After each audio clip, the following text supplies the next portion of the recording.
Bakit kasi hindi mo na sila pinatay lahat? Wala ka talagang silbi. Divina, ginawan ko naman lahat ng makakaya ko. Manahimik ka na lang. Kahit tumakas na lang tayo. No, ayoko. Hindi sila pwede manalo.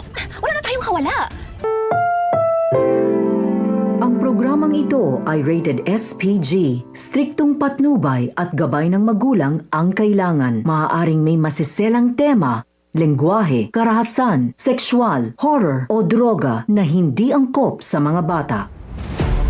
Patindi na po ng patindi ang eksena maging ang kaganapan na ating pagkatutukan at ating nga rin namang pagkasubaybayan dito lang sa ating pinagkakaabangan at pinagkatutukan tuwing hapon na prinsesa ng City Jail. Sa huling 2 linggo ng prinsesa ng City Jail ay matitindi nga rin namang eksena at tribulasyon ang ating pagkatutukan dahil dito hindi nga titigil itong si Divina sa kanyang mga plano at magawa nga rin naman niya ang kanyang nais na matapos nga itong si Princess.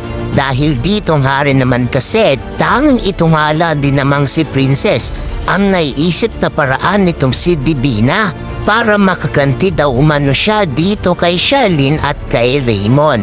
Hindi nga rin naman kasi palalagpasin nitong si Divina ang pagkakataon na dito'y tuluyan na nga rin naman itong si Princess dahil ang inaakala nga rin naman kasi nitong si Divina na magtatagumpay siya. Pero hudyat na nga rin ba ito para sa ganon? Makakaligtas na rin ba itong si Princess sa gagawin nga nitong si Divina? Dahil dito nga rin naman ay nagulat na nga lang din naman itong si Princess sa mabilis na pangyayari. At dito sasabihin nga nitong si Divina kay Princess na, "Katapusan mo na, Princess.